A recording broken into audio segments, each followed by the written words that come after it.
I think we just got confirmation of the end of the year rally with AMC stock. Considering what is happening in the overall markets, you guys can see this is the S&P 500 taking two massive blows throughout the day. As we do wrap up right now, the last minute of trading, we are cratering, and AMC is showing a lot of resiliency. I think there's a lot of tax loss harvesting going on. There's a lot of FOMO buying going on in other stocks. Not yet with AMC stock. We're looking at the potential for an AMC Netflix partnership coming here in the next couple of months, and just a lot of other things that we need to talk about. Some good, some bad. We're going to lay it all out for you guys, as well as obviously go over all of the short squeeze data aspects of AMC that you guys need to know. So drop that like on the video, consider subscribing to the channel, and with that, let's get straight into it. So AMC today had a phenomenal day, very volatile overall. As you guys can see on the 1 minute candlestick chart, we were up about 4.5% at the peak today at about $43 per share, fell all the way down to $40.29 per share, rallied back up to a high of about $42.50 per share, and then did start to sell off at the end of trading today alongside the S&P 500. And this is just a wild drop, still continuing to drop here in the after hours, but AMC closed up about 1%. This was a huge show of strength. GameStop was also up about 8.5% today, so they did phenomenally well also. But I think you are seeing a lot of things at play here. I think you're seeing tax loss harvesting, that essentially some hedge funds, they go away around this time of the year for vacationings, and it's called the Santa Claus rally. They head off for vacations, leave the markets to retail investors that tend to be more bullish. That's where you get the term the Santa Claus rally. If you guys don't know what that is, look that up. We went over that in many different videos, so I don't want to focus on that too much. But I do think you can contribute some of this drop today to tax loss harvesting in the overall marketplace. And like we have talked about in other videos, tax loss harvesting, basically the way it works is if you have winning positions and losing positions, if you sold out of those winning positions throughout the year, come this time of the year, you have to consider taxes. You're going to have to pay taxes on that. Well, if you have losing positions, you can sell out of those losing positions to offset your gains in other positions. Now, if you're a hedge fund or institution, whoever you are controlling a firm, potentially with short positions in AMC that they are down on, I think it makes sense to cover on some of your short positions on AMC to write those losses off, to basically offset some of the gains from the other stocks that you have had throughout the year. So that is the whole theory, and that is why I do think we're going to have an end of the year rally. And I think that tax loss harvesting is starting to happen today in the overall broad market. No, I don't necessarily think you're seeing shorts covering today. I think that is still probably a week away, maybe by the end of this week.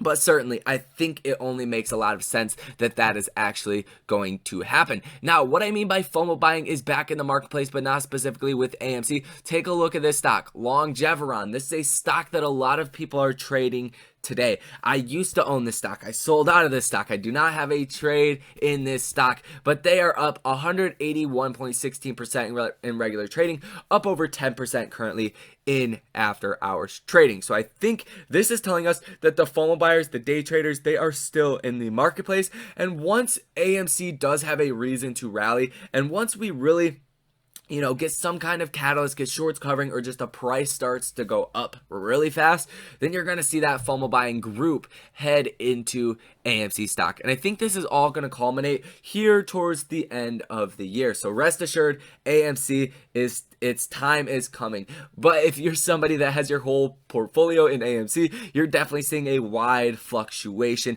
And I would keep your emotions in check, because when we're up, we're up. When we're down, but we always come to this equilibrium in between, $35 and $45 per share. Lately, in between $40 and $45 per share. And that's the range that I do expect us to be in until we get that big break to the upside, and eventually that is going to happen. Something else that I want to point out to you guys is the option activity could make us go crazy as well, expiring by this Friday. Yes, we are closed for Thanksgiving. I believe that is on Thursday the 25th.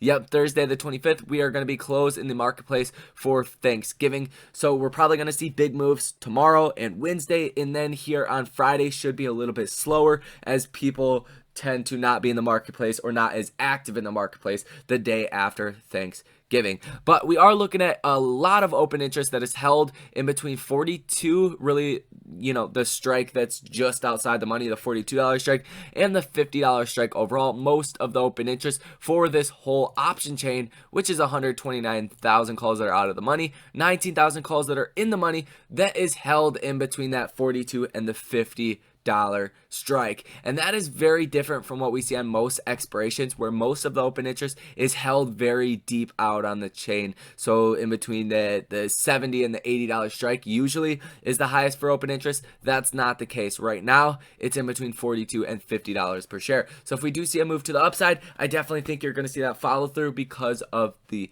options. And on top of that, obviously, we still have a high short interest. Shorts are not covering whatsoever. Ortex is saying we have return shares of 3.16 million. Simply not the case. That doesn't mean that we are seeing shorts covering, but their estimates are just way off, giving us an estimate of 15.26% short interest of free float and about 78 million shares that are currently sold short. When we just had the exchange report short interest data come in at 18.5%, take about 0.5% off. Like I've said many times, I think the short interest is closer to about 18%, and the share utilization is at 77.18%. And this time of the year, it doesn't make sense to be shorting AMC, specifically when there's such low volume. And the hedge funds, the institutions, they know what I'm telling you guys. They know exactly what I'm telling you guys. Literally, days to cover, high short interest, option activity, FOMO buying that is in the marketplace, Santa Claus rally, tax loss harvesting. They know about all of this data. So they're not going to be actively shorting AMC at the current moment. If anything, it makes a lot more sense to be covering on your short positions. And Longeveron is just still going insane. So you're definitely seeing a lot of buying activity in other stocks, not necessarily AMC at the current moment. Now, a couple tweets from Adam Aaron today, yesterday, November 21st. It says, AMC Theaters, we honor those who serve all year long, generous admission discounts for those with military ID. As well as that, speaking of discounts, we also offer student discounts, senior 60 plus discounts, Tuesday discounts, A-list to give free to give frequent moviegoers discounts, and 30% matinee discounts. It's Movie Time America. And I think this is going to drive some people in. It's definitely not a big FOMO catalyst. It's not something that's going to make a huge difference overall, but it is still good to see them offering these programs, trying to get more people in, which is going to be good overall. Now, as well as that, we do have some broad market things to be talking about, and then we will also talk about this whole Netflix and AMC potential partnership coming up here in the future. So, first of all, S&P 500 down 0.32% in regular trading, NASDAQ down 1.26% in regular trading. The NASDAQ, or really any indice, has not dropped over 1% in about a month. So today was a significant move to the downside. Russell 2000 down 0.21%. So you guys can see by looking at all of this just how well AMC did perform by being up over 1% to close the day. I think it's quite phenomenal. Now, on top of that, we have a lot of other things that are happening. Obviously, Joe Biden nominated Fed Jerome Powell yet again to serve as the Fed chair, and that is seen as a bullish thing. A lot of people are misconstrued. The Fed was not the people that said that retail investors are potentially, causing, what's the word they use? Causing basically volatility in the marketplace that could hurt the marketplace, the economy. That was the SEC that said that, not Fed Jerome Powell. So let's just get that clear. But so that's seen as pretty much a positive thing. Now, other things that are affecting the market is China is talking about giving out more stimulus, making easy monetary policy more abundant, aka giving out money and doing things like that we have been doing throughout the last 18 months. A lot of investors are questioning, why is China doing this after they've already given out a ton of stimulus and the economy should be doing well, like our economy is doing well, minus all the inflation. And then on top of that, guys, we're seeing COVID lockdowns all across Europe, and that is definitely shaking up a lot of investors because we're heading into the cold season, the flu season, and if that comes back around, then I don't think a lockdown is off the table, or I don't think investors think a lockdown is off the table with Joe Biden and the presidency at the current moment. So those are really the market disruptors that are happening right now. As well as that, let's talk about this whole Netflix AMC deal. And this is obviously not confirming a deal, but take a look at this headline. Cinemark puts theater chain rivals on notice. Why not carry Netflix films? The major exhibitor put aside old grievances and carried red notice in hundreds of locations in a pandemic-era team-up. But AMC and Regal aren't on board yet. Netflix is no longer public enemy number one in the eyes of at least one mega theater circuit, Cinemark. On November 12th, without revealing actual numbers, the exhibitor gushed in a press release that Red Notice is the most successful Netflix title it has carried.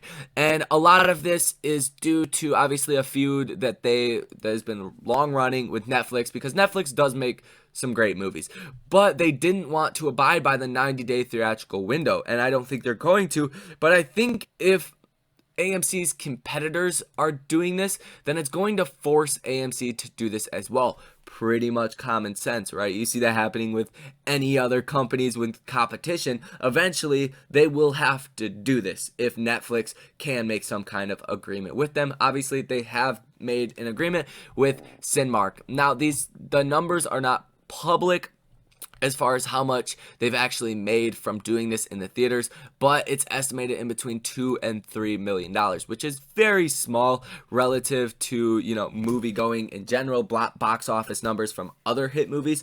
But there, like I said, that goes without saying, it's only in select theaters, so it's not nationally available to go see this movie in theaters. If you're lucky and it's playing by you, cool, great movie. It cost Netflix about $200 million to do this, so if they are making these high quality, high scale movies that cost a lot of money to make, then I think it's inevitable that they will strike deals with AMC and other competitors to go into the theaters. So I think this is a catalyst we can look forward to here in the next couple of months. I wouldn't hold my hat on it, but this would definitely cause a lot of FOMO to enter into AMC, in my personal opinion. So that's the wrap up for the day. That is everything you guys need to know. Hit that like button for me, consider subscribing to the channel, and as always, check out the links in the description for free stock, as well as the link for the buy and sell alerts if you guys want to be notified every time I make a trade in stock options and or crypto. That is your way to do that. Check that out. We have been killing it over there. So that's going to be all. I hope you guys enjoy the rest of your day, and I will see you in the next one.